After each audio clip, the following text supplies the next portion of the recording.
કર્યો હતો આ ધૂણા ઉપર અને પ્રાર્થના કરી હતી કે એમને જે પીડા છે એમાંથી મુક્તિ મળે અને મોક્ષની પ્રાપ્તિ થાય. ભારતમાં તમારા માટે કોઈ પ્રાર્થના કરે છે, આ ભારતની ખાસિયત છે કે તમારા માટે કોઈ બાધા રાખે છે, તમારા માટે કોઈ મન્નત રાખે છે, એટલા માટે ભારતમાં જીવવાની મજા આવે છે. તો એવું જીવન જીવજો કે તમારા માટે કોઈ પ્રાર્થના કરે તો એને જીવ્યા કહેવાય. તમારી જોડે ઘણા બધા વ્યક્તિઓ હશે, ઘણી બધી સંપત્તિ હશે, પણ જ્યારે તમે તકલીફમાં છો અને તમારા માટે કોઈ પ્રાર્થના કરે છે ને ત્યારે સમજવાનું કે તમે ખરેખર જીવનને જીવ્યા છો, તમે ખરેખર કોઈ વસ્તુને પ્રાપ્ત કરી છે.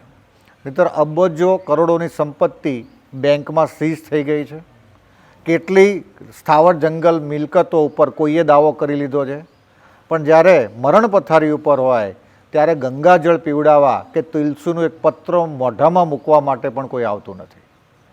તો એવું જીવન જીવજો કે તમારા માટે કોઈ પ્રાર્થના કરે. અને એટલા માટે આપણે એમ કે સ્વભાવ સુધારો, સ્વભાવની જીવન પણ સુધારો. તો આખી જિંદગી જે લોકો યુદ્ધે ચડ્યા છે, આખી જિંદગી બધાને દુશ્મનો બનાવ્યા છે.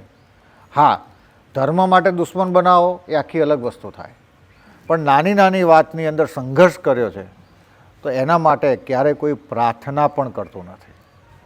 તો તમારું જીવન થઈ જાય જન્નત જ્યારે તમારા માટે કોઈ માગે મન્નત. તો આ પૃથ્વી તમારા માટે સ્વર્ગ સમાન છે.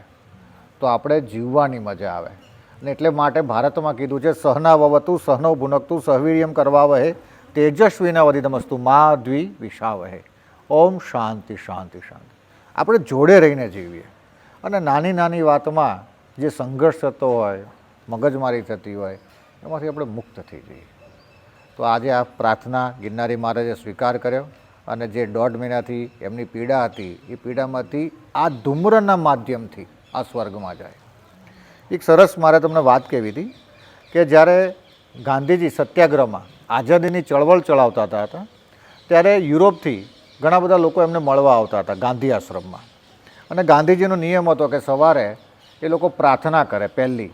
અને ગાંધીજીએ એવું કીધું હતું કે પ્રાર્થના એ આત્માનો ખોરાક છે. તો આ યુરોપિયન હતા એને આ જોયું અને પકડાઈ ગયું. તો એ લોકોએ બ્રિટનમાં જઈને પ્રેયર સોસાયટી બનાવી, એટલે પ્રાર્થના કરતી એક ક્લબ બનાવી.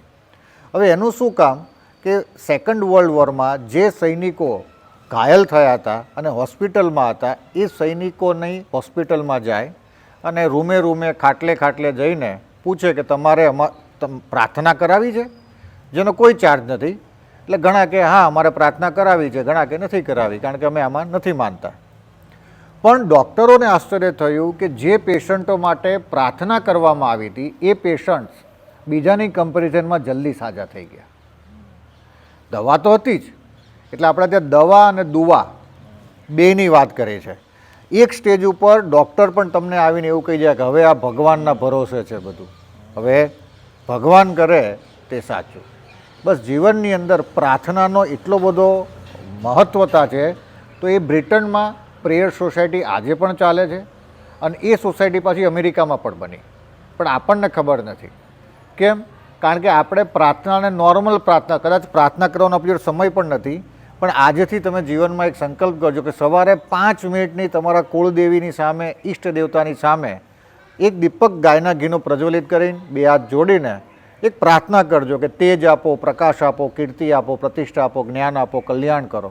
બસ આ પ્રાર્થના કરતાં શીખશો ને તો આપતા શીખશે. હવે આ પ્રાર્થના કેવું છે, ધૂમ્રના માધ્યમથી આકાશમાં જાય, આકાશમાં પરમાત્માને આપણી એપ્લિકેશન પહોંચે અને એ એપ્લિકેશન ઉપર ધ્યાન આપે જેનાથી આપણું કલ્યાણ થાય. બસ આમાં કોઈ વિશેષ નથી, પણ આ ચમત્કારથી પણ ઓછું નથી. અને એટલા માટે અહીંયા અમે કહીએ છીએ કે ગિરનારી મહારાજની જય, મોજ.